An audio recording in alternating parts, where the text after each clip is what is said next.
Let's do one more word problem together. I'm thinking of two numbers. The first number is one more than twice the second number. The sum of the two numbers is 25.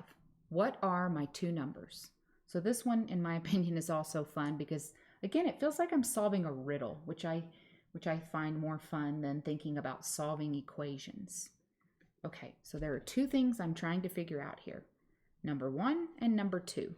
So I'm going to go ahead and just say, let's say that X stands for the first number, and I need to make sure that's not a capital X.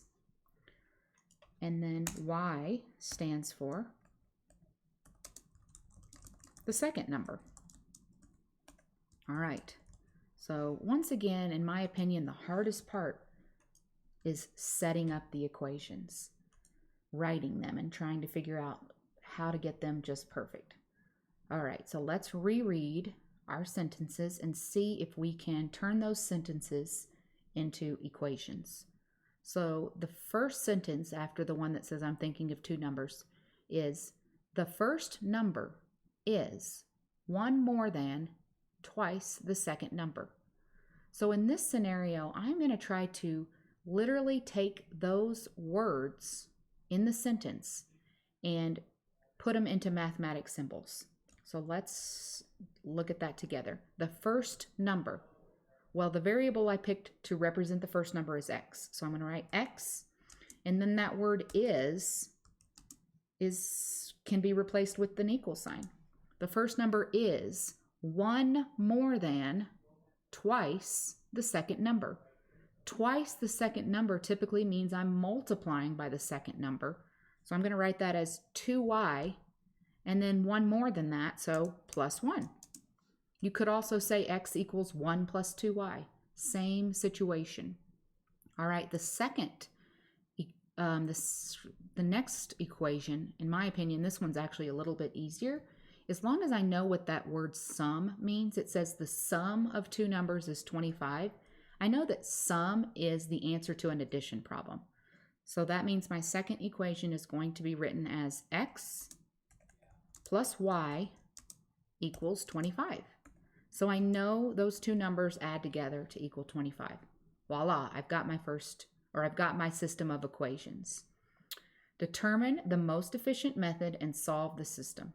All right, this one is nice because it is already nicely set up for us to do with substitution.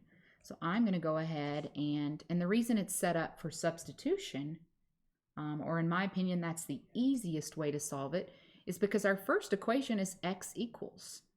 So I'm going to, let me just circle this real quick. I'm going to circle this 2y plus 1, and I'm going to use substitution and put it into the second equation in the place of X, since that's what X is equal to. I'm going to try to type this so it's a little bit neater this time. Okay, so instead of saying X plus Y equals 25, I'm going to put in that entire expression, 2y plus 1 plus the y that's already there equals 25. So now I have one equation, or I have an equation with just one variable, and I can solve that equation to find the value of y. So there's nothing to distribute here. I'm going to go ahead and combine my like terms. The 2y and the y, that would be 3y plus 1 equals 25. Now I'm going to subtract 1 from both sides. Subtracting 1 on the left side cancels it out. Subtracting 1 on the right side makes that 25 a 24. So then I get 3y equals 24. My last step would be to divide both sides by 3. 24 divided by 3 is 8. So I just found the value of one of the numbers to be 8. Technically, 8 would be the second number.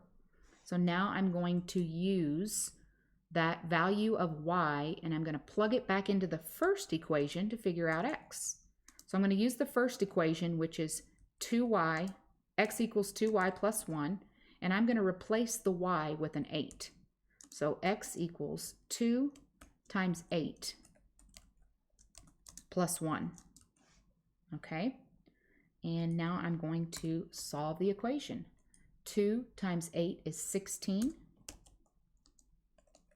So that would be 16 plus 1, which means x equals 17.